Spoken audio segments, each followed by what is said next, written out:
Hi, welcome back. Today we're going to make true comfort food. Cube steak in onion and mushroom sauce. This is a fabulous recipe that you're going to love. So a couple of cube steaks today, or minute steaks. You can obviously make this for more people by doubling or tripling the recipe. Cube steaks are sort of a tenderized version of a less tender cut of meat. You could also use a minute steak if you'd like to. You'll need an onion today, garlic, mushrooms if you like, which make it great, Worcestershire sauce, browning sauce like Kitchen Bouquet. You'll need a little bit of butter, some cooking stock or broth, beef base, corn oil or olive oil, salt, pepper, flour, onion powder, garlic powder, and paprika. Let's make this delicious entree. First, take a Ziploc bag. I like to do this. It's way easier than dredging your meat in a dish. It's so neat and it works great. So put it inside a Pyrex or a deep dish. Go ahead and add 3 tablespoons of flour. I like to use Wondra flour, which is actually an instantized flour like instant oatmeal or whatnot. It makes a great smooth gravy. It won't clump and it is velvety smooth. Give it a try. Have some in your cupboard. You're going to need a half a teaspoon of garlic powder, a half a teaspoon of onion powder, a half a teaspoon of paprika, and another half teaspoon of salt and half teaspoon of pepper. In the bag, go ahead and work those around a little bit with your hands. Take that out of the Pyrex, and then we're going to use this again to dredge our meat. We want to reserve what's left in here, so don't throw it away when we're done. We're going to use it for the sauce. So simply take a piece of your meat carefully, place it in the bag.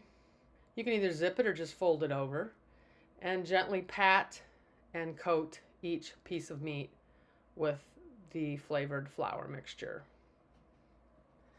When you get done with your first one, obviously you just do the second one and place them on a plate, and we're going to set them aside for later. Then you're going to take your onion, slice it up fairly thin, just so that after it's cooked you'll still be able to see the onion. Place it on a plate, go ahead and clean and finely chop 2 garlic cloves. And you can go ahead and place them on the same plate because they're going to go in with the onion for the sauce. Then if you're interested in mushrooms, any kind you like, just go ahead and chop those up, slice them, place them on a plate, and have them ready as well to add to the sauce. Then we're going to take a cast iron pan, my favorite. Otherwise, you could always use any heavy skillet. Go ahead and put that on about medium heat. You're going to add 2 tablespoons of butter and about an equal amount of your preference of oil. I'm using corn oil today. When those melt and get nice and bubbly, we're going to go ahead and place our steaks in the deliciousness of this butter and oil mixture. Adds great flavor when you combine oil and butter. We'll go ahead and just brown these. So we're not going to fully cook them because they're going to cook in the sauce later. So once they get nice and brown on one side, probably 1 or 2 minutes on medium heat, you'll flip them over and go ahead and brown the other side. Once they're browned, you'll go ahead and remove them onto a plate, and then we will finish cooking the sauce in the pan drippings.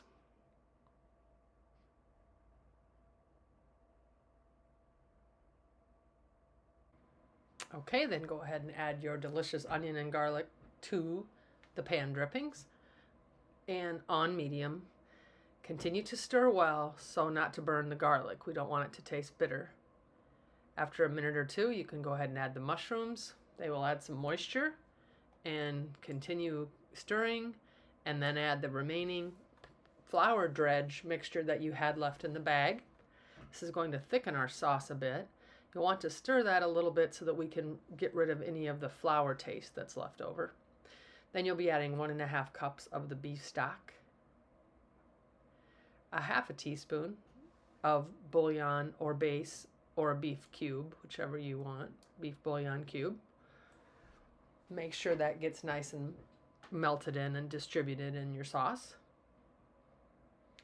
And then you will go ahead and add a teaspoon of the Worcestershire sauce And after that, you will add a teaspoon as well of a browning sauce like Kitchen Bouquet, which we are using today. Makes it really nice and gives it a really dark color, and honestly adds great flavor as well. So go ahead and stir that in. Get that all really well mixed before we add the meat back. We're going to add our steaks back in now, and they're going to finish cooking. So I would probably say a good 20 minutes or so. You can eat them right off the stove. You could put them in the oven for a while, like I'm going to do. You could also transfer that to a crock pot for a while. It's just such a versatile meal. Okay, so it's out of the oven, and mine has actually been in the oven for probably, honestly, a couple hours on low. So very tender. You can see how rich the sauce looks. A little mashed potato here. We'll take a little taste.